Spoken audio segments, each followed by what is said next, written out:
kan mana tahu apanya habis kan. Memorinya agak lama sih ngomong.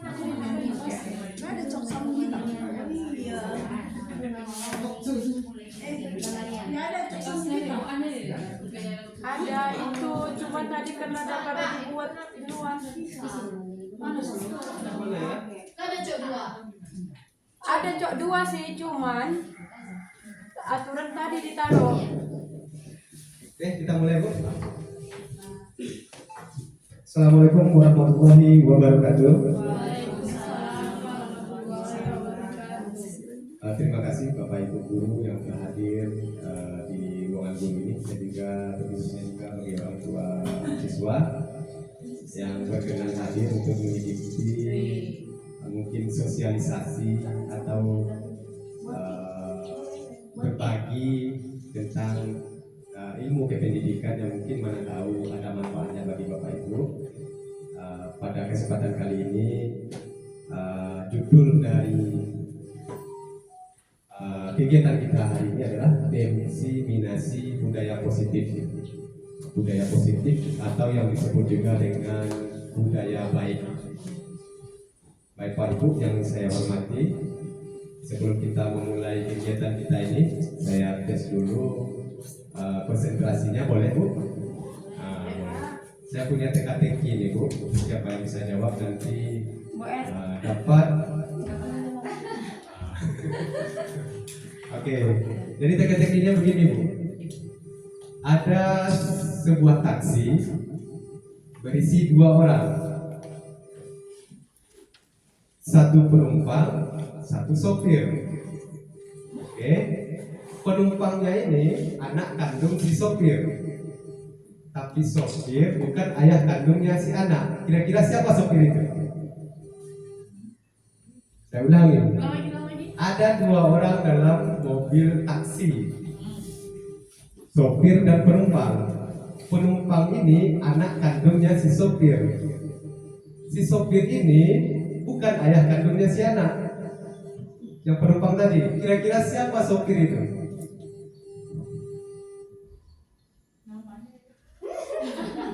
Oke? Yang punya taksi. Yang hanya 2 orang di sana.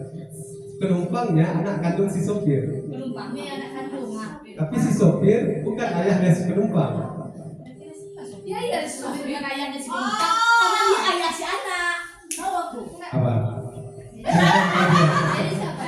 Si penumpang anak kandung. Bukan, kan si sopir yang punya bapak, si sopir yang punya ini, bapak yang si anak kandung yang punya mobil. Tapi Saya ulangi. Ada 2 orang dalam mobil taksi. Cuma 2 orang. Sopir sewa. Sopir dan penumpang. Penumpang ini anak kandungnya si sopir. Anak kandung si sopir. Dan sopir bukan ayah kandungnya si penumpang. Jadi pertanyaannya. Pertanyaannya siapa si sopir ini? Ayah yang berkos. Tapi nggak ada orangnya. Bukan ayahnya. Oke. Pegang budi lah. Siapa yang bisa Pegang jawab? budi lah. Siapa Siapa yang bisa Pegang budi jawab? taksi. Oke, saya jawab ya. Yang ternyata si sopir ini ibunya, bukan ayahnya. Kenapa si sopir? Jadi yang bawa ini ibunya, bukan ayahnya. Oke. Dia kan anak kandung si sopir, tapi dia bukan ayahnya si sopir. Yang kedua. Sebutkan huruf pertama dari kata yang saya sebutkan ini. Mata. Bola. Kalau sapi. SK. Kalau sapi kan. Siap. Iya, ayah dari pertama. Kalau sapi Siap. Kita masuk ya Bu, pelan-pelan kita. Nah, mudah-mudahan ada manfaatnya dan bisa membantu kita. Siap. Udah cerita kita sekarang tentang budaya positif. Nah, kita lanjut. Nah, ada beberapa teori tentang budaya positif. Yang pertama teori motivasi, hukuman, penghargaan, restitusi, keyakinan kelas dan penutup dan refleksi. Ini penting bagi kita, terutama juga berguna nih bagi orang tua. Bagaimana hukuman itu ke anak, bagaimana bentuk sanksi yang harus diberikan ke anak, yang mendidik. Jangan nanti kita memberikan sanksi ke anak, hukuman akibatnya anak menjadi melawan. Ataupun guru seperti itu, kita hukum anak tapi dampaknya melawan, bukan mendidik. Nah, lalu bagaimana caranya? Nah, kita lanjut dulu ya. Nah, inilah pengertian budaya positif secara umum, merupakan perwujudan dari nilai-nilai keyakinan universal. Universal ini keyakinan yang maksudnya secara umum yang diterapkan di sekolah. Budaya positif diawali dengan perubahan paradigma tentang teori kontrol. Jadi bagaimana bentuk teori kontrol kita bahas nanti Bapak Ibu. Yang kedua, ada 3 motivasi orang untuk berbuat. Kita semua manusia ada 3 secara garis umum. Yang pertama, untuk menghindari ketidaknyamanan atau hukuman. Artinya begini, kita melakukan sesuatu tujuannya untuk menghindari hukuman. Anak kita suruh, dia mau karena dia tidak mau kena marah sama gurunya. Orang tua mau, anaknya mau disuruh orang tua membeli apa karena takut nanti dihukum oleh orang tuanya. Itu motivasi pertama. Yang kedua, untuk mendapatkan imbalan atau penghargaan. Jadi kita berbuat atau anak berbuat karena ada imbalan yang dijanjikan. Contoh, Ipal tolong belikan dulu mama garam. Nanti mama kasih uang 5.000. Dia termotivasi, tetap dia bertindak, tetap dia mengerjakannya, tapi cuma karena mengharapkan imbalan. Lalu bagaimana kalau tidak diberi imbalan? Maka anak tidak mau. Jadi dia terikat, otaknya terikat oleh imbalan. Selanjutnya, ada orang berbuat motivasinya memang dalam dirinya. Ya, orang dengan motivasi ini akan bertanya, akan menjadi orang seperti apa apabila saya melakukannya. Mereka melakukan sesuatu karena nilai yang mereka yakini dan hargai, dan mereka melakukan karena ingin menjadi orang yang melakukan nilai-nilai yang mereka yakini. Maksudnya seperti ini, sederhananya seperti ini. Contoh mandi. Kira-kira mandi itu disuruh orang atau memang dari diri kita sendiri? Tergantung, kalau masih anak-anak suruh. Secara umum. Kalau Kita mandi itu karena orang lain atau karena diri kita sendiri? Karena timbul dari diri kita sendiri. Ya, pada umumnya seperti itu. Inilah yang dimaksud keyakinan yang timbul dalam diri. Inilah yang betul-betul sebenarnya keyakinan. Di anak kita apabila masih dia belajar karena takut karena gurunya, dia belajar karena takut dimarahi orang tuanya di rumah, berarti kita baru masuk pada tahap motivasi yang seperti ini. Inilah motivasi yang sebenar-benarnya memang timbul dalam diri anak, memang timbul dalam diri kita masing-masing. Contoh,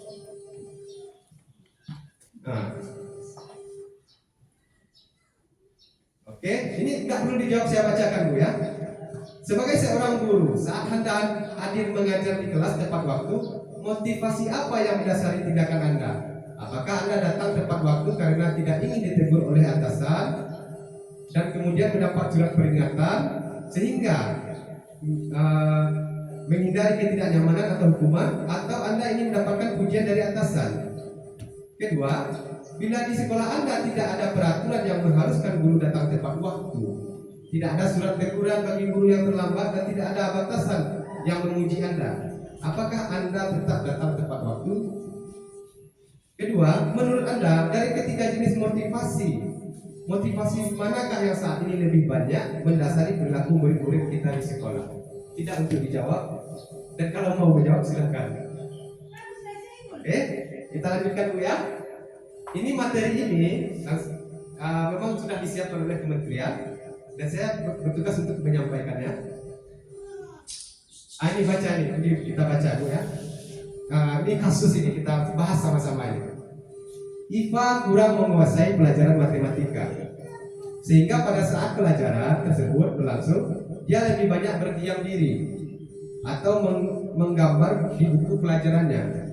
Pada saat guru matematikanya Pak Seno menanyakan pertanyaan, IPA menjadi gugup dan tidak sengaja menjatuhkan tas dari kursinya, serta tiba-tiba menjadi gagap pada saat berupaya menjawab. Seluruh kelas pun tertawa melihat perilaku IPA yang bicara tergagap dan terkejut tersebut. Pak Seno pada saat itu membiarkan teman-teman IPA menertawakan si IPA yang tergagap dan malu luar biasa, dan malahan minta IPA maju ke depan dan berdiri di depan kelas sambil menunjuk hidungnya karena tidak bisa menjawab pertanyaan Pak Seno. Kelas makin gaduh dan anak-anak pun tertawa melihat IPA di depan kelas memegang hidungnya. Pertanyaannya, apakah Bapak Ibu setuju dengan tindakan Pak Seno? Nah, kita ingin diskusi ini. Siapa? Silakan Bu Salimah. Mengapa Bu Salimah? Kita sesuaikan kemampuan cara anak mengaktualisasikan diri dia dengan gaya belajar masing-masing. Kalau dilihat dari murid yang pertama, kasusnya dia lebih cocok mungkin tidak secara langsung ke depan, tapi mungkin bisa kita lakukan dengan tes tulis misalnya. Kemudian untuk sifat menertawakan teman kan tidak cocok juga, perlu diarahkan dengan baik.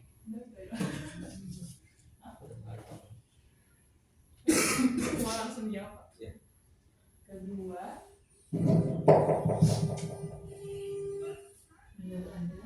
menurut Anda tindakan Pak Seno terhadap IPA adalah sebuah hukuman atau konsekuensi? Mengapa? Menurut saya untuk menunjuk hidung itu tadi. Ya, tindakan Pak Seno tadi. Bukan hukuman sih, dibilang hukuman terlalu ini mungkin ya. Iya, bukan dengannya. Cuman itu apa ya, cara Pak Seno melakukan hal tersebut di depan anak itu bisa menjatuhkan mental anak, sehingga nantinya pas ada kesempatan lagi anak tidak akan berani lagi untuk maju. Kemudian apa perbedaan hukuman dengan konsekuensi serta restitusi? Kalau hukuman mungkin lebih ke sanksi ya. Kalau hukuman bisa secara verbal juga, bisa fisik juga. Kemudian kalau konsekuensi di situ jelas konsepnya, guru menjelaskan sebab akibat dari kejadian atau perbuatan anak. Kemudian restitusi, tolong dijelaskan Pak. Oke, terima kasih Bu Salimah. Perbedaan konsekuensi serta Nah, restitusi. kita masuk ke pertanyaan ini, baru kita masuk kepada intinya. Terima kasih Bu Salimah atas jawabannya. Insya Allah nanti Bu Salimah tahun depan calon guru penggerak. Dan semua guru juga Bu. Tapi orang tua tak punya tiket ya. Nah, oke, jadi mama penggerak kita. Oke. Bergerak Nah, inilah hukuman. Perhatikan, hukuman outputnya anak gagal. Identitas kita menciptakan identitas gagal sebenarnya.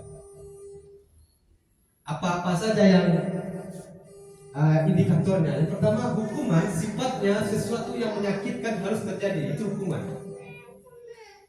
Yang kedua, tidak nyaman untuk murid atau anak dalam jangka waktu yang panjang, artinya memberikan trauma kepada anak. Itu sifat hukuman. Yang kedua, korban tidak mendapatkan keadilan. Tidak ada rasa adil di sana. Artinya dia menjadi korban, dia dari orang-orang yang terintimidasi. Selanjutnya, hati atau anak menjadi tersakiti. Output dari ini semua, dampaknya seperti apa? Dampak pada murid marah, merasa bersalah, rendah diri. Itu hasil dari hukuman. Hati-hati kita menggunakan hukuman kepada anak-anak kita. Yang kedua, tiba-tiba tidak diharapkan atau sangat melukai. Sifatnya, hukuman itu sifatnya tiba-tiba. Contohnya langsung anak datang, contoh memecahkan gelas. Sifat hukuman itu tiba-tiba. Katanya kasar. Kau telah memecahkan gelas, dasar anak. Itu sifatnya hukuman.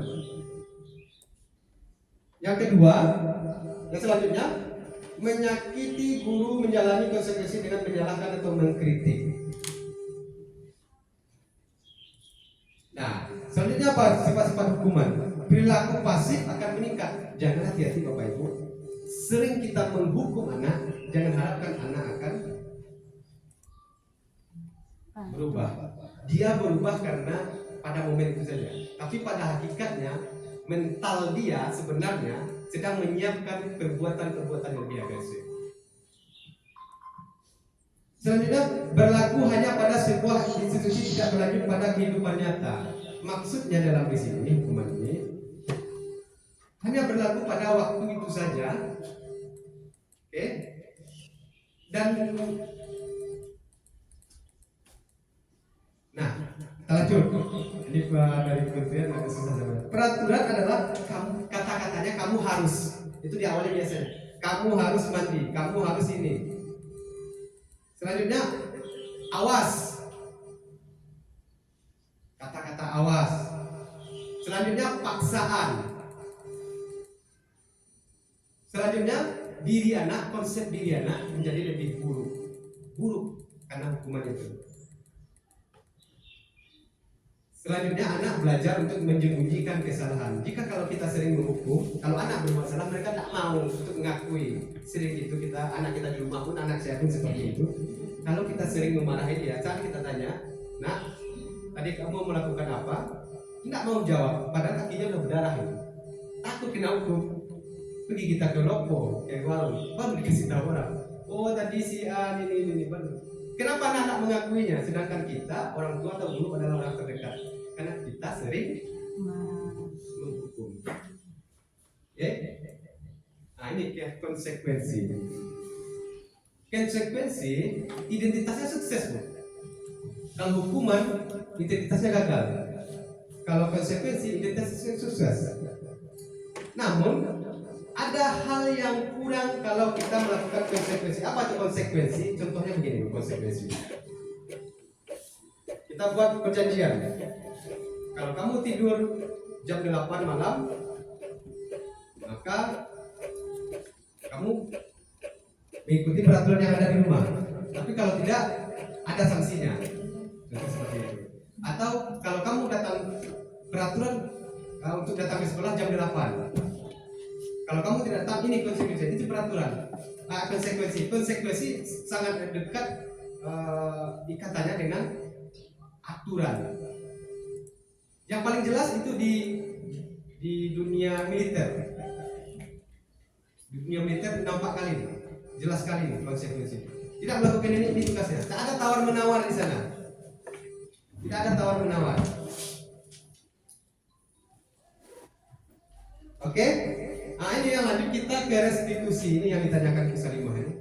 Ini restitusi, inilah yang sebenarnya yang harus kita lakukan sebagai guru dan sebagai orang tua. Lalu apa restitusi itu? Nah, kita lanjut ke kesimpulan. Kita bahas.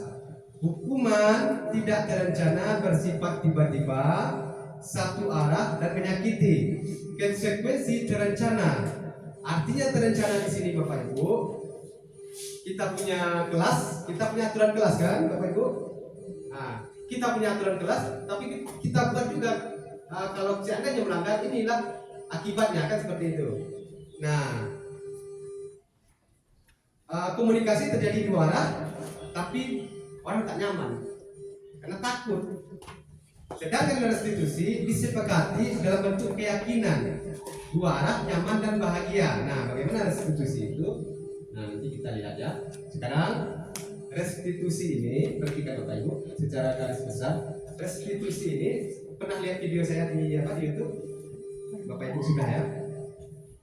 Bagaimana anak yang salah kita berikan pelayanan, tapi anak merasa bertanggung jawab atas kesalahannya.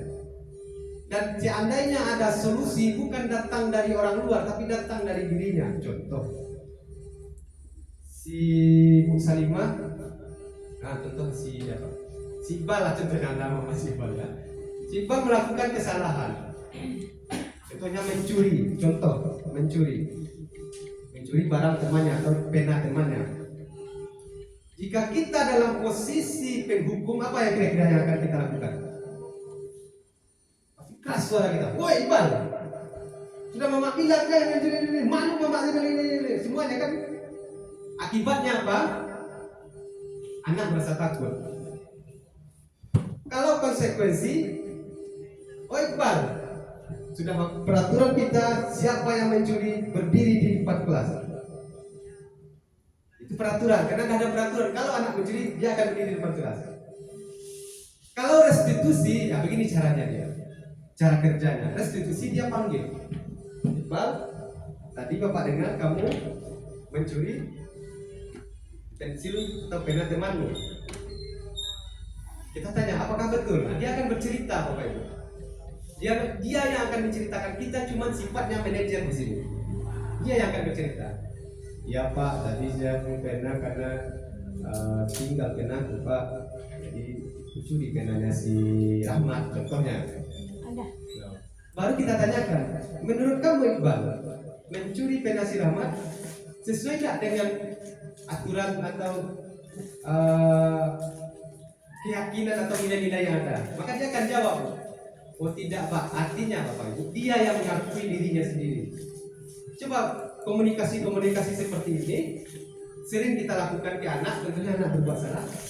Nah, tadi kamu memecahkan gelas dengan sengaja, kira-kira bagaimana menurut kamu? Ya, saya yakin Bapak Ibu, anak-anak kita, apalagi anak-anak normal, pasti dia mau bercerita kalau kalimat kita bagus. Nah, setelah dia mengakui kesalahannya sendiri, dia bercerita sendiri, nanti kita tanyakan, kira-kira nah apalah cara supaya solusi masalah ini selesai. Dari dia lagi, oh kalau begitu Pak, saya balik karena pena si Rahmat Pak, saya minta maaf Pak. Artinya kita hanya membimbing dia. Nah, secara umum nanti ada videonya saya perhatikan. Oke, saya bacakan. Mencatat 10 kali dalam buku kalimat saya tidak akan terlambat lagi karena terlambat ke sekolah. Kira-kira ini hukuman atau konsekuensi atau restitusi? Mencatat 100 kali. Oke, hukuman. Lari mengelilingi lapangan basket 2 kali karena terlambat hadir di sekolah. Hukuman atau konsekuensi? Konsekuensi. Lari mengelilingi lapangan basket karena terlambat hadir ke sekolah. Kalau misalnya udah ada kesepakatan di awal, berarti masuk konsekuensi. Tapi kalau tidak ada kesepakatan, nanti itu masuk. Oke, terima kasih Bu Sulaiman. Lanjut, ini bisa bersifat hukuman dan juga bisa bersifat konsekuensi. Apabila itu bersifat hukuman, apabila nada kita, cara bicara kita, cara menyuruh kita untuk lari, dia kan bisa bersifat hukuman. Tapi kalau memang ada peraturan sebelumnya, nah kamu terlambat hari ini, kamu tahu aturan yang sudah kita tetapkan. Kalau kamu terlambat, setiap siswa yang terlambat harus lari 2 kali di lapangan basket. Oke. Nah, selanjutnya murid membersihkan coretan yang dibuat di meja papan tulis. Membersihkan. Kira-kira hukuman atau konsekuensi? Oke, konsekuensi. Mengganti kertas dengan yang telah dicoret-coret. Konsekuensi. Berdiri di depan kelas mengangkat kaki 1 karena tidak bisa menjawab pertanyaan. Hukuman. Jadi itulah bedanya. Kalau sifatnya hukuman, dia akan menyakiti anak, akan menimbulkan rasa trauma pada anak, dan biasanya akan kata-kata yang akan keluar dari si penghukum itu biasanya sifatnya menyakitkan. Kita lanjut Bapak Ibu. Oke. Nah, bagaimana supaya kita tidak menjadi penghukum? Bagaimana kita tidak bisa supaya kita tidak di waktu tertentu kita tidak kita menggunakan restitusi? Kapan kita harus menggunakan konsekuensi? Ini Bu. Peran yang bisa kita ambilkan ini bisa dimainkan oleh orang tua, bisa juga dimainkan oleh guru. Yang pertama, peran penghukum. Perhatikan, dia sifatnya menghardik. Kalau kamu tidak melakukannya, awas. Oke? Kira-kira di posisi mana kita ini? Memberontak, menyalahkan orang lain. Murid meletakkan guru di luar dunia berkualitas, Akhirnya apa? Yang murid berkata apa? Biarkan saja, nanti juga marah-marah lagi. Selanjutnya dampaknya kepada murid, dia akan mengulangi kesalahannya. Kedua, pembuat merasa bersalah. Berhati-hati Bapak Ibu. Apa kata-kata kalau pembuat merasa bersalah ini? Kegagalan kita alihkan ke anak kita. Contoh, apa contohnya? Anak tak mau belajar di rumah contohnya. Oh nah, tolonglah mama. Nanti dimarahi bapak gurumu kalau kau tak buat PR. Gurumu udah nelpon ini. Tak tolonglah. Jangan gara-gara kamu nanti mama kena marah. Membuat bersalah-salah. Atau guru, mana cepatlah buat kerja, datang nanti ke sekolah tak malu begitu. Anak yang disalahkan karena kegagalan dalam mengambil posisi kontrol kita. Kira-kira seperti itu, Yang kedua sebagai teman, ini gagal ibu. Kalau kita pakai penghukum dan pembuat merasa bersalah, kita menghasilkan anak-anak yang gagal. Nah, kedua sebagai teman, kita posisikan diri kita sebagai teman. Identitas ini berhasil bu, tapi sifatnya tidak timbul dalam dirinya. Dia datang dari luar. Andai tidak ada lagi stimulus atau apa maksudnya ajakan atau respon dari luar, dia tidak akan berlanjut karena memang dia melakukan itu karena ada stimulus dari luar, ada kontrol dari luar. Apa contohnya? Teman ini kita posisikan dari teman. Ini hati-hati Bapak Ibu. Ada pepatah yang mengatakan guru itu harus menjadi teman bagi anaknya. Nggak bisa juga. Hati-hati Bapak Ibu, kita itu harus menjadi teman bagi anak-anak. Apa bahasanya? Enggak juga. Hah? Ada pepatah seperti itu. Iya. Coba.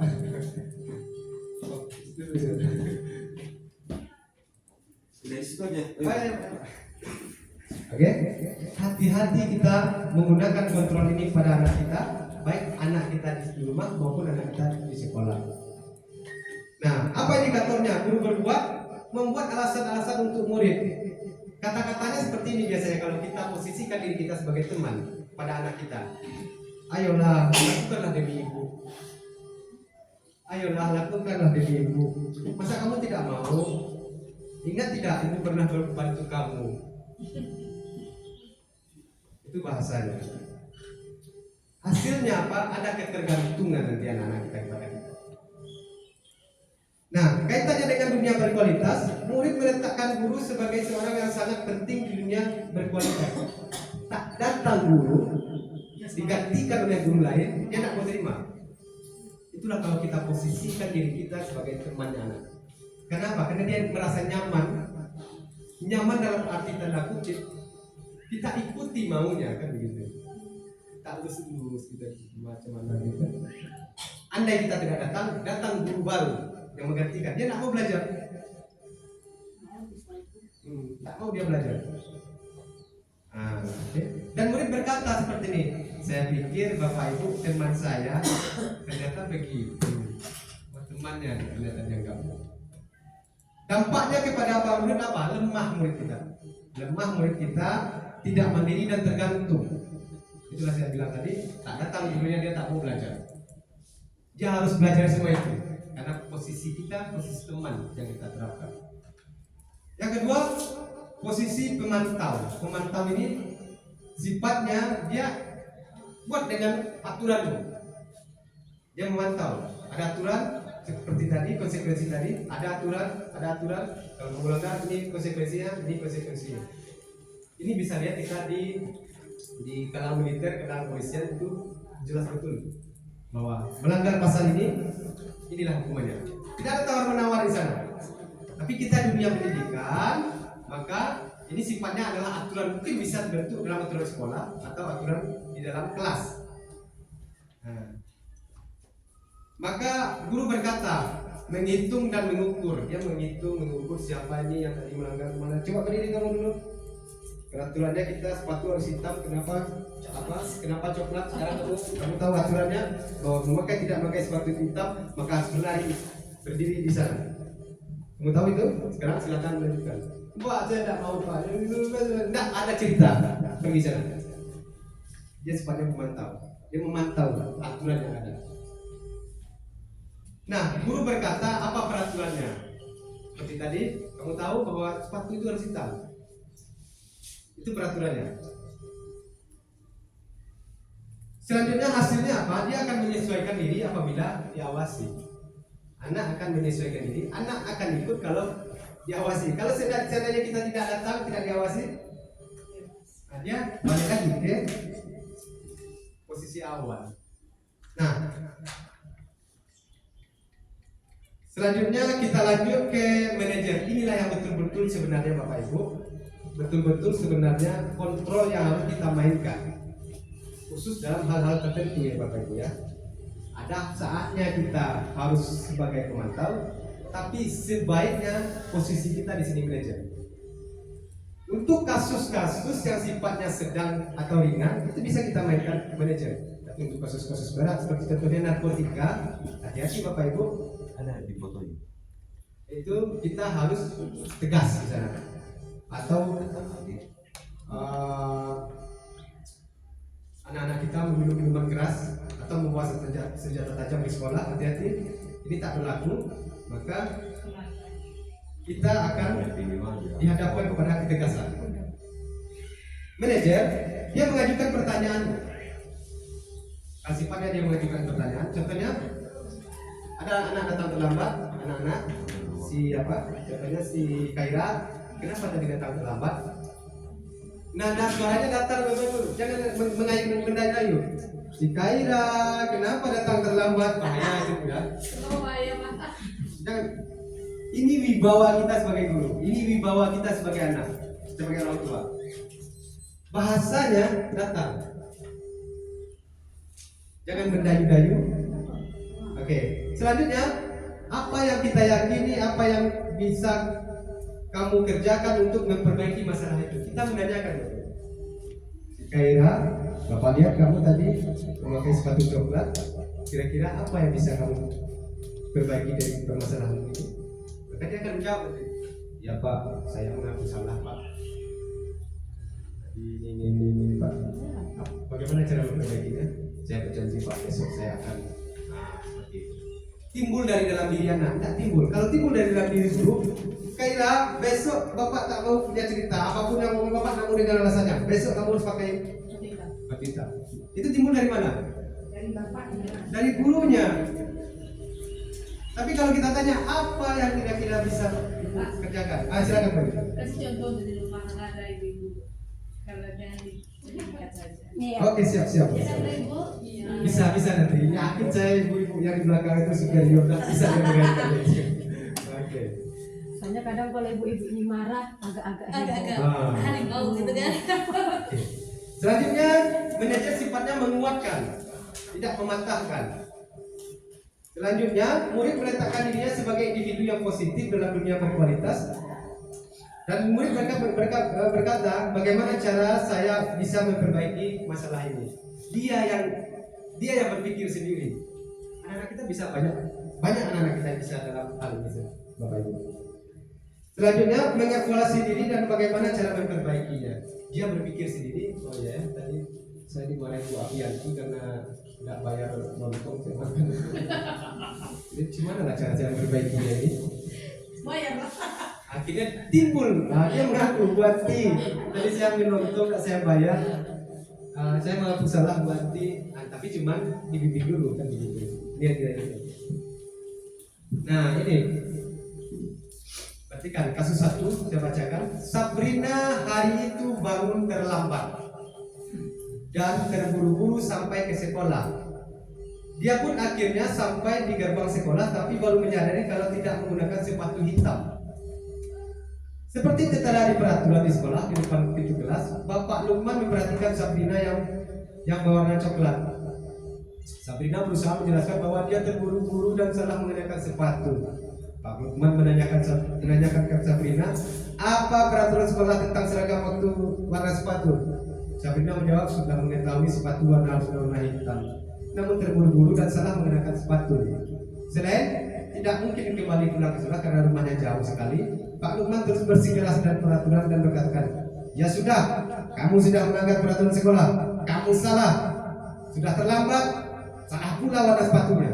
Segera buka sepatumu, kalau tidak bisa menggunakan warna sepatu sesuai dengan peraturan. Sabrina meminta maaf dan memohon kembali kepada Pak Lukman agar tetap dapat menggunakan sepatunya dan berjanji tidak akan mengulang kesalahannya. Namun Pak Lukman tidak mau tahu. Tidak, kamu telah melanggar peraturan sekolah. Kalau tidak sanggup ambil sepatu di rumah atau diantarkan sepatu ke sekolah, ya sudah, kamu tidak bersepatu saja seharian di sekolah. Sekarang copot sepatumu dan silahkan belajar tanpa sepatu seharian. Sabrina pun dengan berhati mencopot sepatunya dan memberikan kepada Pak Lukman. Seharian dia tidak berani berkeliling karena malu dan lebih banyak berdiri di kelas. Dalam kasus di atas, posisi apa yang dimainkan Pak Lukman? Kira-kira bisa dijelaskan? Coba Bu Anti. Nanti main Posisi yang beda itu, yang konsekuensi hukuman itu Pak. Nah, ini posisi. Mantau. Alasannya Bu Anti? Karena dia berfokus pada peraturan. Itu zaman kita dulu Pak. Ya. Terima kasih Bu Anti. Bu Evi coba dah. Masih apa? Masih ingat gabus di rumah? Setuju Bu Anti. Nah, sekarang kita perhatikan lagi bahasanya. Ya sudah, kamu sudah melanggar peraturan sekolah, kamu salah, sudah terlambat, salah pula warna sepatunya. Segera buka sepatumu, kalau tidak bisa menggunakan warna sepatu sesuai peraturan. Tidak, kamu telah melanggar peraturan sekolah, kamu tidak sanggup ambil sepatu di rumah atau diantarkan, ya sudah, kamu tidak bersepatu dan dia tidak bersepatu dari pagi sampai pulang sekolah. Ada satu lagi tadi. Nah, kalau dikaitkan Bapak Ibu dari kasus tersebut, secara teori, maka Pak Lukman ini sebenarnya dia berhukum. Karena apa? Karena sesuaikah tidak memakai sepatu dengan melepas sepatu atau berkata kasar? Kira-kira seimbang nggak kesalahan dengan yang perbuatan yang didapatkan?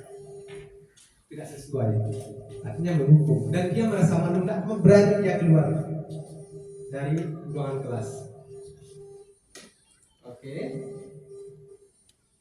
Nah, jika Pak Lukman dalam posisi manajer, kira-kira apa yang dikatakannya kepada Bapak Ibu? Kalau dia ambil, oke, kita tadi dia posisi penghukum. Kalau dia seandainya dari posisi manajer, kalau ibu lah, kalau ibu kira-kira dalam posisi manajer, apalah kira-kira Bu Erni yang bisa dikatakan itu? Oke.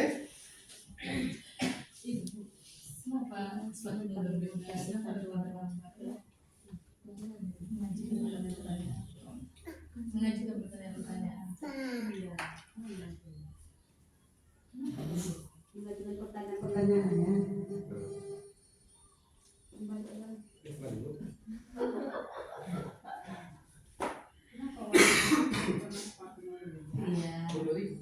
Kenapa kamu datang terlambat? Tapi dengan data. Kenapa datang terlambat?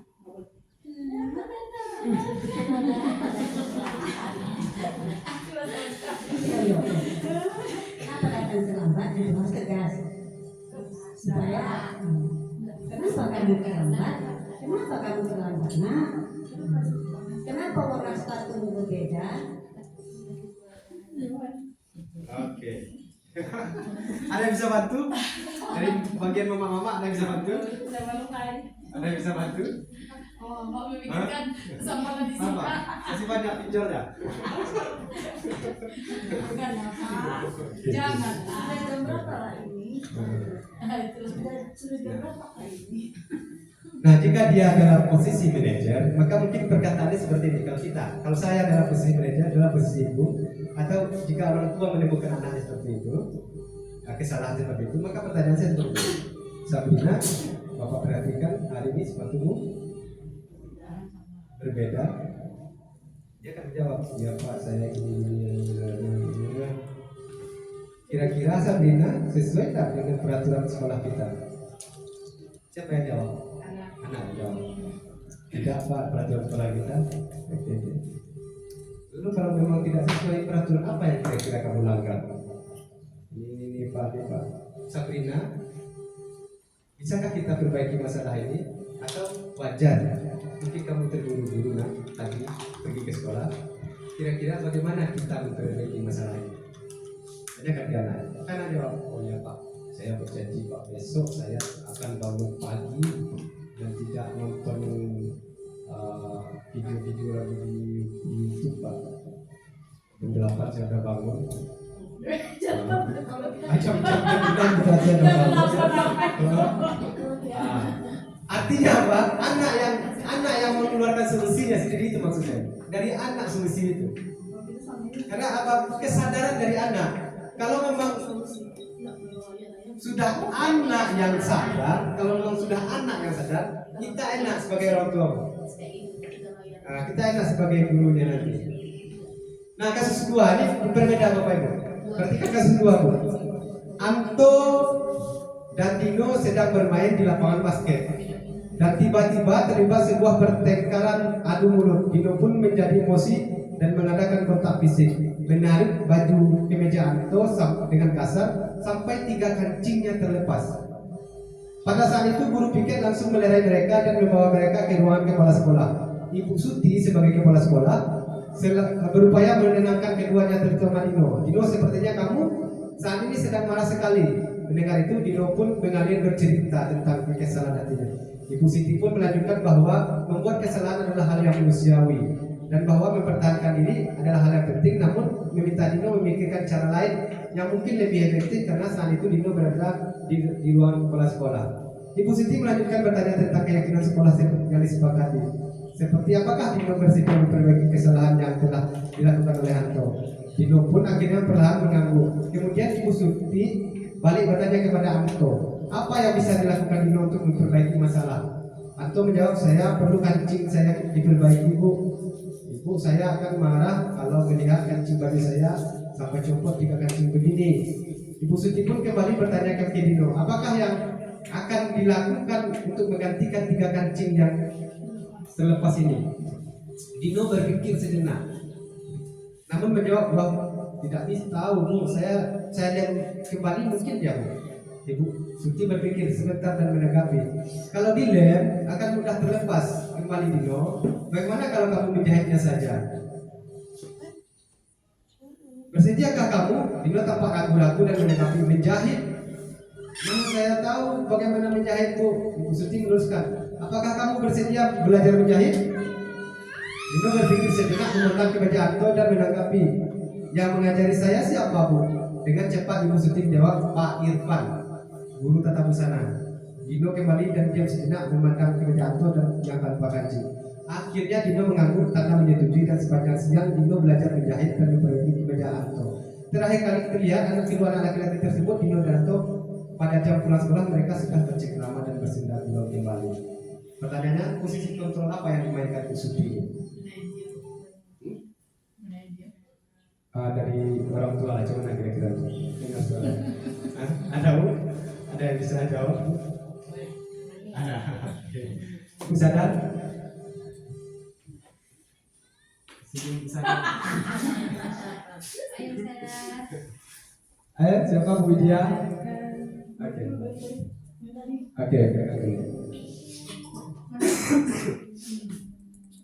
Ketika ini kasus kedua. Posisi apa? Oh,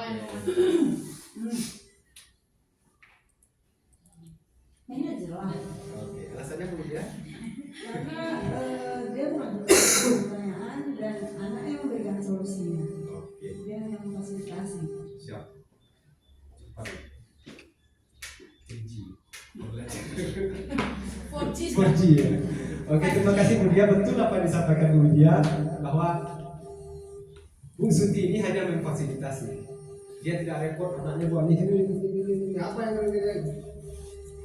solusi dari permasalahan kancing baju si Dino bersumber dari anak sendiri. Dia beritikat baik untuk memperbaikinya sendiri, dan si Dino pun si Anto pun haknya yang diambil dapat kembali lagi. Dua-duanya menanggung, tidak ada yang salah di sini Bu. Si Anto tidak disalahkan, si Dino pun tidak disalahkan. Nah, kalau biasanya bagaimana nih Bu? Kalau bertengkar anak kita sama anak tetangga, contohnya gitu. Kira-kira anak siapa yang kita marahin? Saya tidak yakin anak kita dimarahin. Anak kita. Ditanya dulu Pak, siapa yang salah? Aku tanya, Dari mana ceritanya bisa begitu? iya, ada salahnya. Tapi teman-teman udah balas gitu, jangan sampai kayak gitu balasnya. Nah, kalau misalnya dia duluan, besok balas ya. Itu tidak ditanya, tapi kata ada kita dilarang. Bukan, karena kalau nggak dibalas, besok jadi ituan, jadi bulan-bulanan. Intinya Bapak Ibu, dengan posisi manajer ini, anak kita didik menjadi anak yang bertanggung jawab. Anak kita didik jadi anak yang bertanggung jawab. Nah, kalau udah duduk konsep tanggung jawab itu sama dia, mau kita lepaskan pun dia ke Jakarta, lepaskan pun dia nanti kemana, kita nggak percaya. Tapi kalau nggak ada rasa tanggung jawab itu ke anak, dompet kita di rumahnya kita simpan tadi mana-mana. Ya kan? Kira-kira nyampe kita ke pasar, lupa kita nanti kembalian uang kita taruh di atas TV, mau kita balik ke rumah nanti kenapa? Nah, kita tahu bahaya gitu. Kita tidak percaya dengan Kalau anak, iya. Kalau anak enggak, kalau suami ya. Lu ini curhat lu. nanti ada sesi kita buatkan bunyi. Kita buatkan sesi ini. Khusus kita buatkan. Saya perlu belajar itu masalahnya. Oke Bu, lanjut Bu ya. Nah inilah restitusi. Tapi kan Bu, Bapak Ibu coba kita tonton videonya dulu ya. Inilah Video sandal susah. bukan Ini kalau si As, kalau si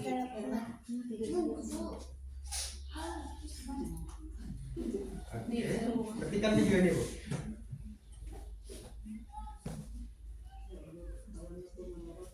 Inilah konsep sebenarnya Bu. Tadi mungkin masih apa?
ya pasti kamu marah dan kesal.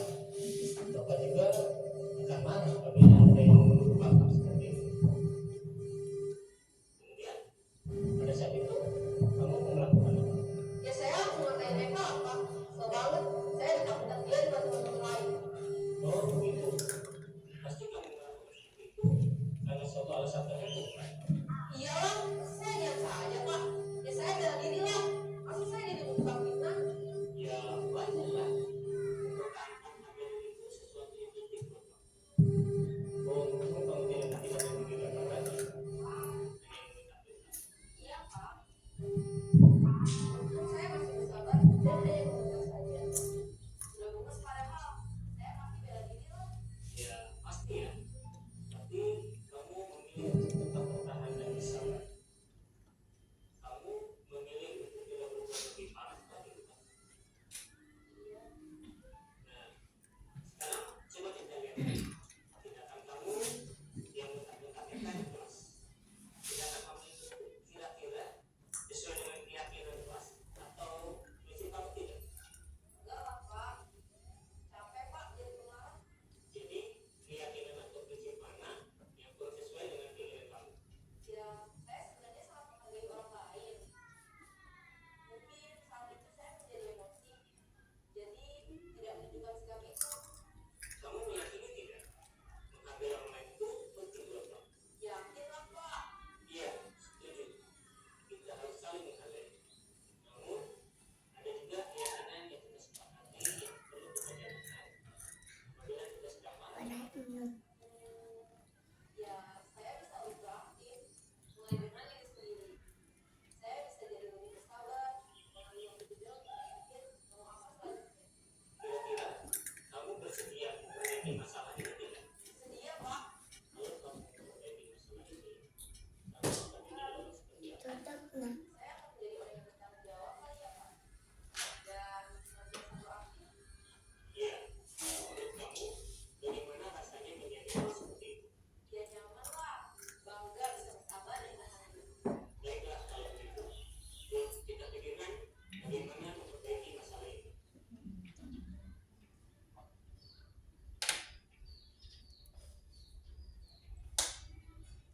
Ibu dan bapak guru hebat. Baru saja kita menyaksikan contoh bagaimana seorang guru berada dalam posisi manajer menggunakan penerapan segitiga restitusi. Mari kita bahas satu persatu. Pada sisi pertama, menstabilkan identitas berdasarkan pada prinsip bahwa membuat kesalahan adalah bagian dari proses pembelajaran. Sisi pertama, dari segitiga ini berperan menggeser identitas murid dari identitas gagal ke identitas sukses.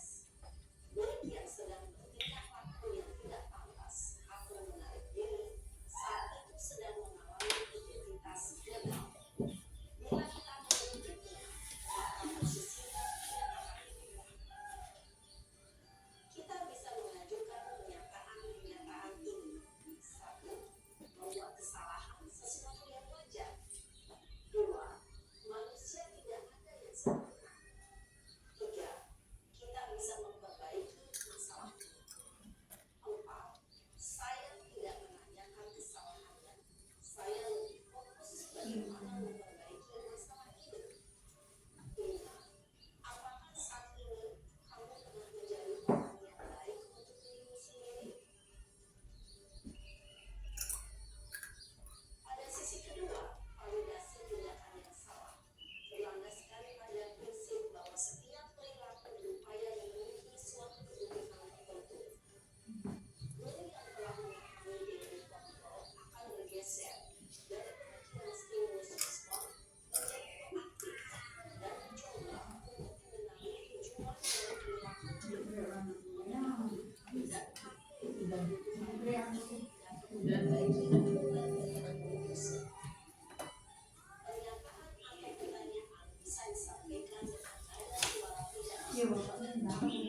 Kira-kira gambarannya udah dapat ya Bapak Ibu ya?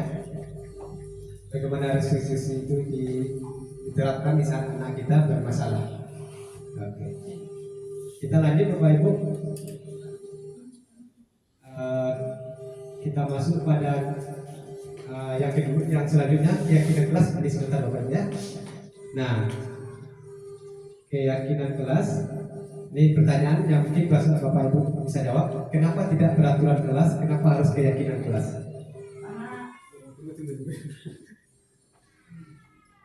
Menurut saya kalau keyakinan kelas itu kesepakatan antara murid dan guru. Tapi kalau peraturan kelas itu biasanya guru yang menetapkan. 100 untuk Bu Widya. Oke, betul apa yang disampaikan Bu Widya. Kenapa tidak peraturan kelas? Karena kalau peraturan sumbernya biasanya dari guru dan sifatnya memerintah. Dan apabila tidak diikuti, maka guru akan kecewa. Nah, kalau keyakinan kelas sumbernya dari kesepakatan guru dan murid. Yang ditulis adalah hasil dari aspirasi murid. Nah, pertanyaan seperti ini. Contoh saya guru di kelas anak-anak, kita sudah memasuki tahun pelajaran baru. Ini anak-anak bapak semua. Sekarang bapak dulu, bapak yang akan kedua di kelas kalian. Sekarang bapak bertanya, menurut kalian kelas kita ini mau kita apakan?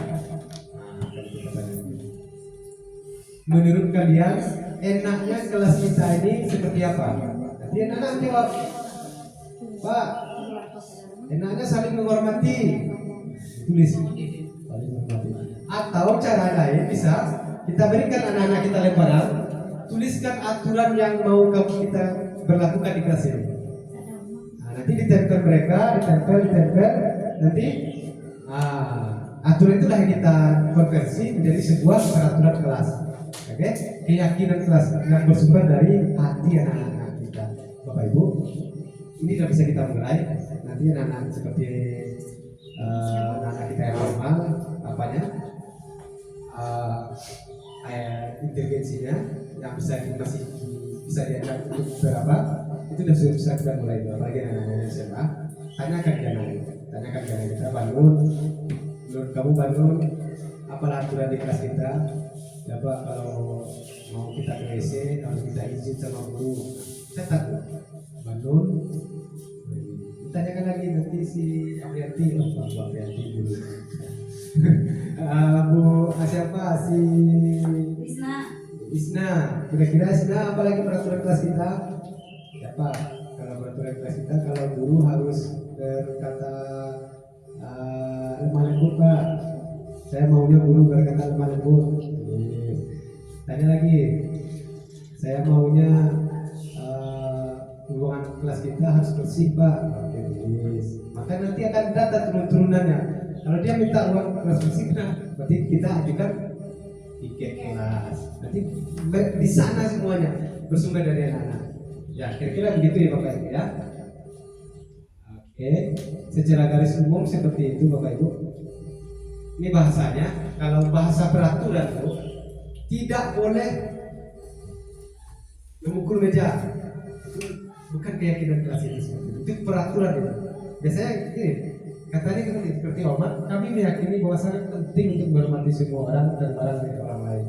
Itu bahasanya, bahasa yang digunakan.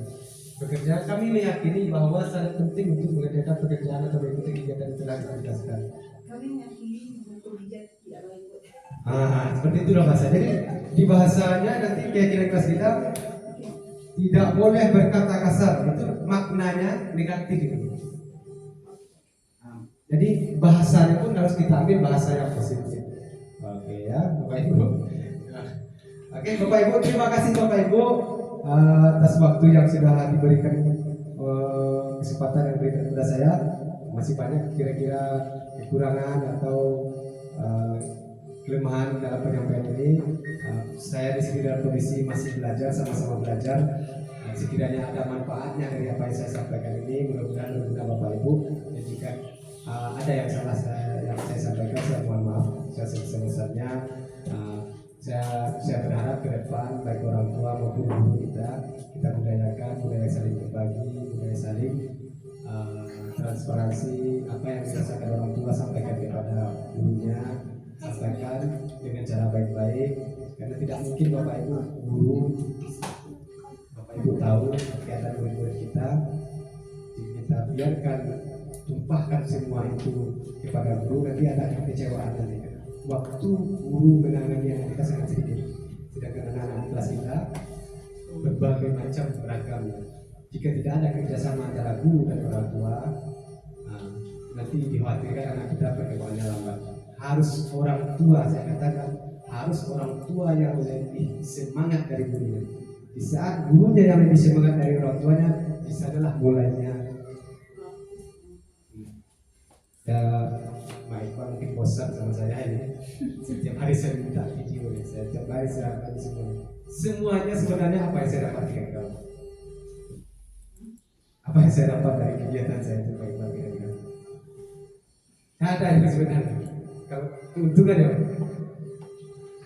tapi dia karena rumah kita kepuasan di saat dia bisa. Belum saya pegang, dia pegang ada nampak perkembangannya puas itu sebenarnya.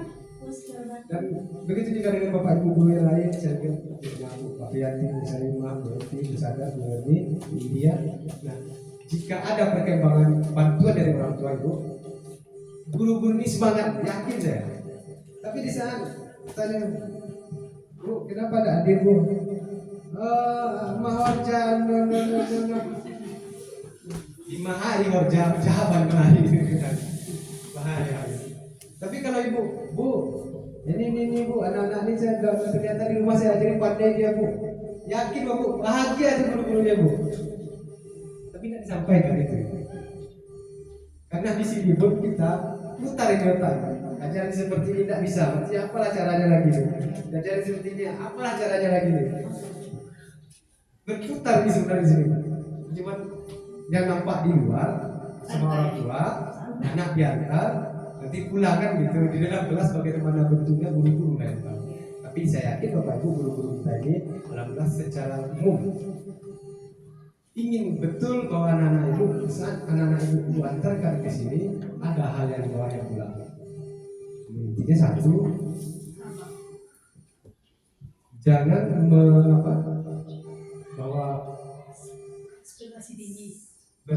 berharap dalam waktu yang singkat itu karena ada 3 bulan anakku di sana masih apa?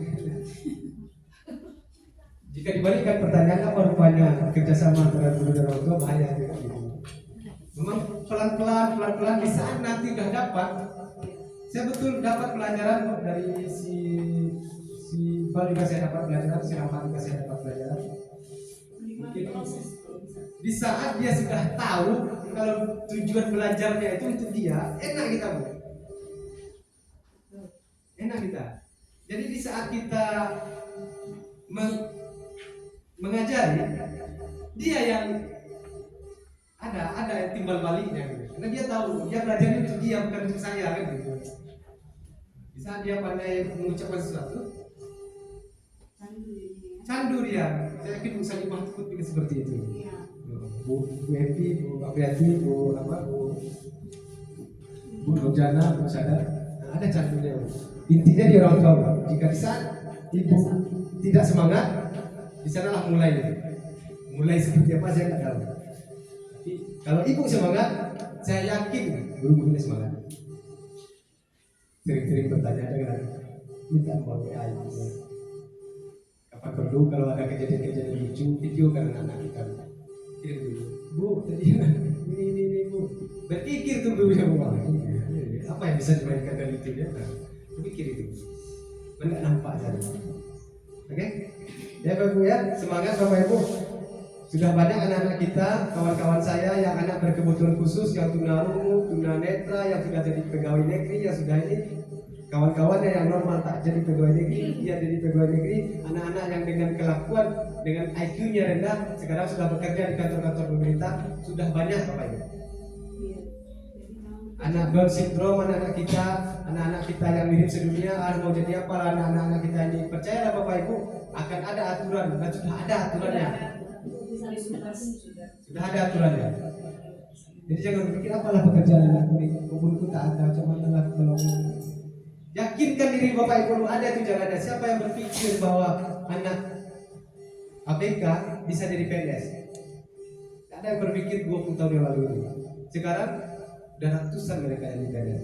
Jalurnya disiapkan khusus mereka. Bisa merebut orang lain. Tunanetra khusus mereka yang bersaing. Tidak bisa direbut orang lain. Nggak ada, orang normal tak boleh ngambil kursinya. 2 kursi diperebutkan cuma 2 orang karena 5 orang. Di normal 2 kursi diperebutkan 3.000 orang. Dan kecamuk di sana. Amatan secara hukum secara ini. Jadi Bapak Ibu, jangan putus asa. Saat kita sudah menyerahkan semuanya, yakin ada jalannya. Yang penting komunikasi yang baik dengan guru-gurunya. Terima kasih Bapak Ibu. Mungkin Bapak selesai kerja. Ya.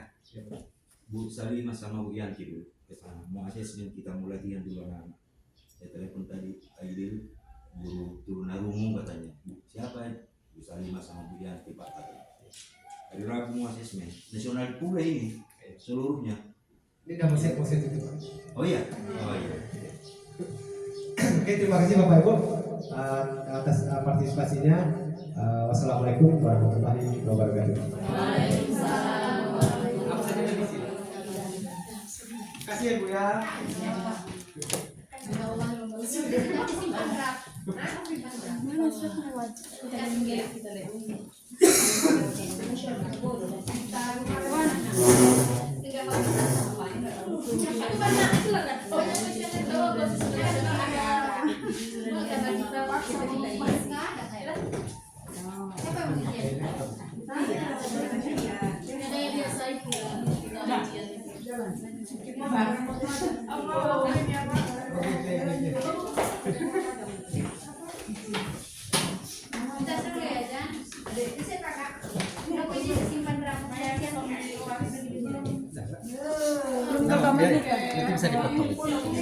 Belum kakak mati kan?